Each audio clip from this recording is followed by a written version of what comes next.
नमस्कार विद्यार्थी साथियों, FY BA मेजर में आप लोगों को एक किताब है कथा संचयन, और इस किताब के अंतर्गत प्रेमचंद की एक कहानी आप पढ़ रहे हैं जिसका शीर्षक है परीक्षा। तो आज मैंने सोचा कि परीक्षा कहानी का पाठ मैं रिकॉर्ड करूं और आप लोगों के साथ साझा करूं। तो देखें प्रेमचंद की कहानी परीक्षा। जब रियासत देवगढ़ के दीवान सरदार सुजान सिंह बूढ़े हुए तो परमात्मा की याद आई। जाकर महाराज से विनय की कि दीन बंधु, दास ने श्रीमान की सेवा 40 साल तक की। अब मेरी अवस्था भी ढल गई, राजकाज संभालने की शक्ति नहीं रही। कहीं भूल चूक हो जाए तो बुढ़ापे में दाग लगे, सारी जिंदगी की नेकनामी मिट्टी में मिल जाए। राजा साहब अपने अनुभवशील नीति कुशल दीवान का बड़ा आदर करते थे। बहुत समझाया, लेकिन जब दीवान साहब ने न माना तो हार कर उनकी प्रार्थना स्वीकार कर ली, पर शर्त यह लगा दी कि रियासत के लिए एक नया दीवान आप ही खोजना पड़ेगा। दूसरे दिन देश के प्रसिद्ध पत्रों में यह विज्ञापन निकला कि देवगढ़ के लिए एक सुयोग्य दीवान की जरूरत है। जो सज्जन अपने को इस पद के योग्य समझें, वे वर्तमान सरकार सुजान सिंह की सेवा में उपस्थित हों। यह जरूरी नहीं कि वे ग्रेजुएट हों, मगर हष्ट पुष्ट होना आवश्यक है। मंदाग्नि के मरीज को यहाँ तक कष्ट उठाने की कोई ज़रूरत नहीं। 1 महीने तक उम्मीदवारों के रहन सहन आचार विचार की देखभाल की जाएगी। विद्या का कम परंतु कर्तव्य का अधिक विचार किया जाएगा। जो महाशय इस परीक्षा में पूरे उतरेंगे वे इस उच्च पद पर सुशोभित होंगे। इस विज्ञापन ने सारे मुल्क में तहलका मचा दिया। ऐसा ऊंचा पद और किसी प्रकार की कैद नहीं, केवल नसीब का खेल है। सैकड़ों आदमी अपना अपना भाग्य परखने के लिए चल खड़े हुए। देवगढ़ में नए नए और रंग बिरंगे मनुष्य दिखाई देने लगे। प्रत्येक रेलगाड़ी से उम्मीदवारों का एक मेला सा उतरता। कोई पंजाब से चला आता था, कोई मद्रास से, कोई नई फैशन का प्रेमी, कोई पुरानी सादगी पर मिटा हुआ। पंडितों और मौलवियों को भी अपने अपने भाग्य की परीक्षा करने का अवसर मिला। बेचारे सनत के नाम रोया करते थे, यहाँ उसकी कोई ज़रूरत नहीं थी। रंगीन एमामे, चोगे और नाना प्रकार के अंगरखे और कंटोप देवगढ़ में अपनी सजधज दिखाने लगे। लेकिन सबसे विशेष संख्या ग्रेजुएटों की थी, क्योंकि सनत की कैद न होने पर भी सनत से पर्दा तो ढका रहता है। सरदार सुजान सिंह ने इस महानुभावों के आदर सत्कार का बड़ा अच्छा प्रबंध कर दिया था। लोग अपने अपने कमरों में बैठे हुए रोजेदार मुसलमानों की तरह महीने के दिन गिना करते थे। हर एक मनुष्य अपने जीवन को अपनी बुद्धि के अनुसार अच्छे रूप में दिखाने की कोशिश करता था। मिस्टर 9 बजे दिन तक सोया करते थे। आजकल वे बगीचे में टहलते हुए उषा का दर्शन करते थे। मिस्टर ब को हुक्का पीने की लत थी। आजकल बहुत रात गए किवाड़ बंद कर अंधेरे में सिगार पीते थे।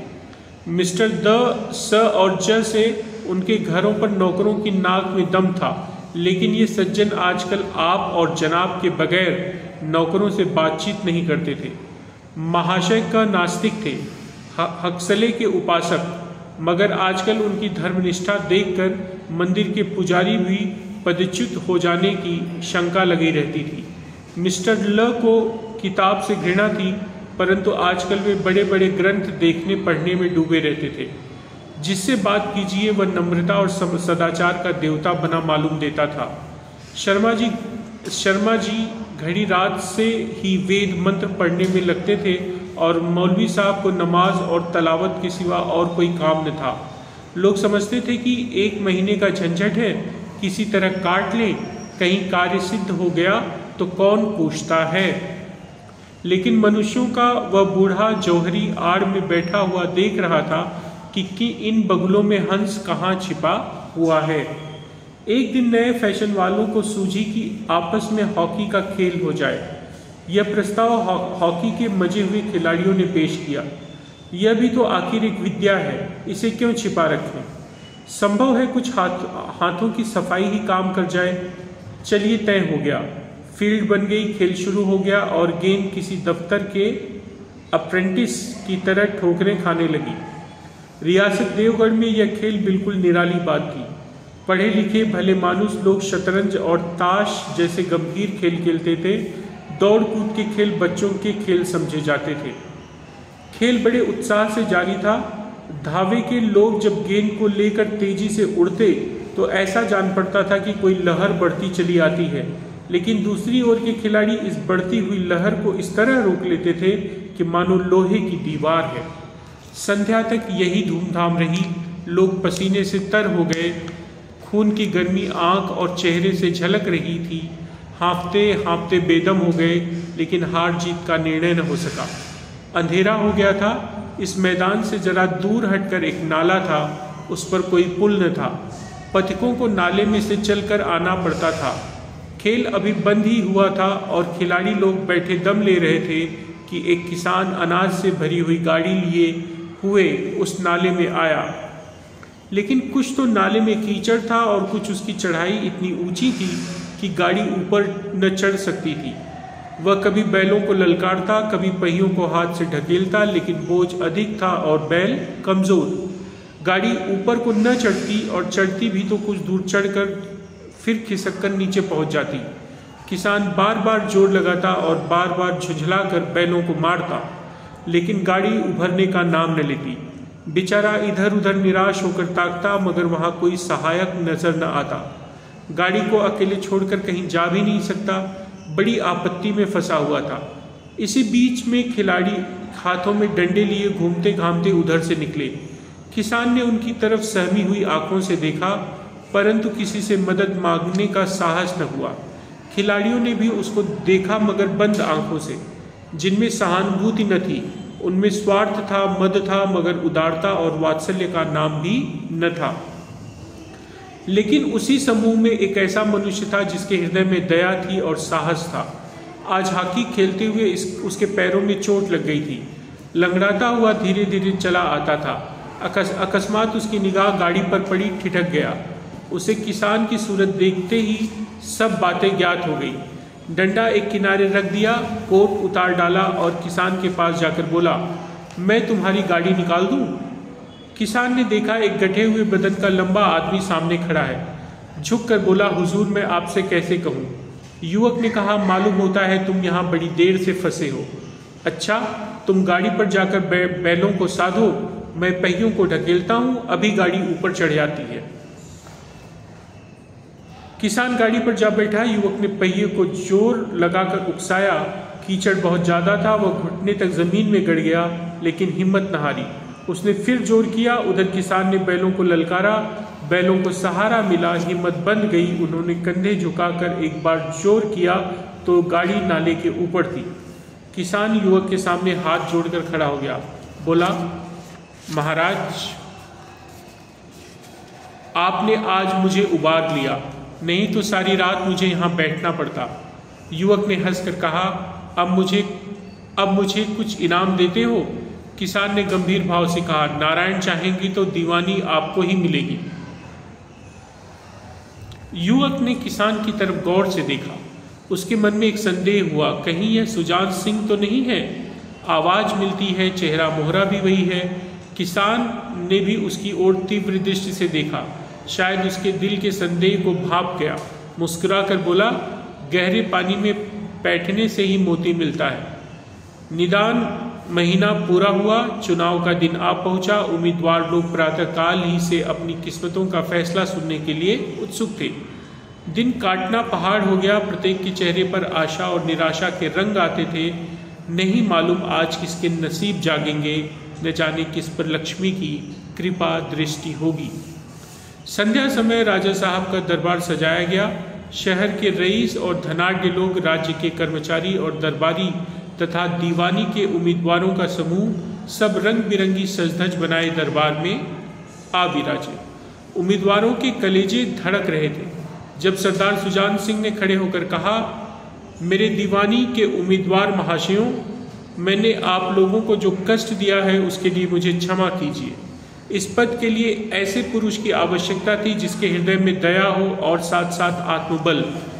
हृदय वह जो उदार हो, आत्मबल वह जो आपत्ति का वीरता के साथ सामना करे, और इस रियासत के सौभाग्य से हमें ऐसा पुरुष मिल गया।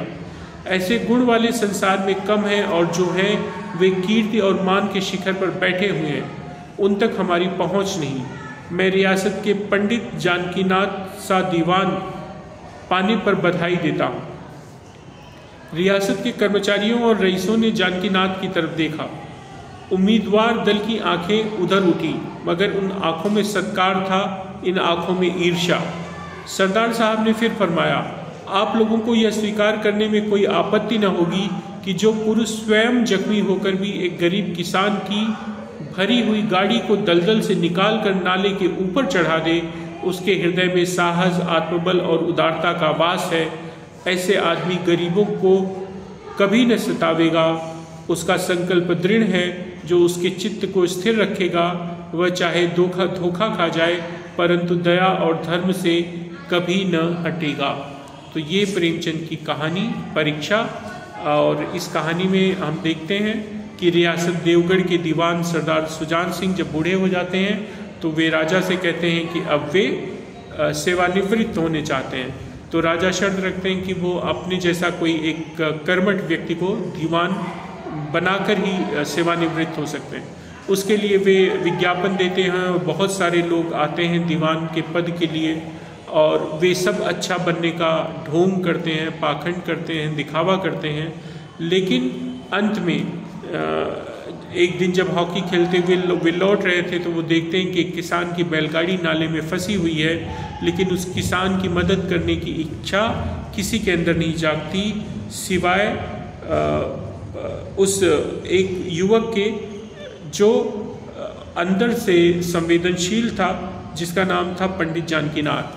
वो स्वयं घायल था, लेकिन वो उस किसान की मदद करता है, और जब वो उस किसान की गाड़ी निकाल के वो बाहर आता है तब उसे संदेह होता है कि ये किसान कोई और नहीं बल्कि उस रियासत के दीवान सरदार सुजान सिंह थे। और जब परिणाम का दिन आता है तो पंडित जानकीनाथ को ही जो है उस रियासत का दीवान चुना जाता है। तो कहने का मतलब, दिखावे की जगह अगर सच में आपके मन में दया, करुणा है, साथ ही साथ आत्मबल है, साहस है, तो वो आपके जो गुण हैं वो निश्चित तौर पे परखने वाले परख लेते हैं, और इन गुणों के आधार पर आपको जीवन में बड़ा सा बड़ा पद हासिल हो सकता है। तो ये थी प्रेमचंद की कहानी परीक्षा।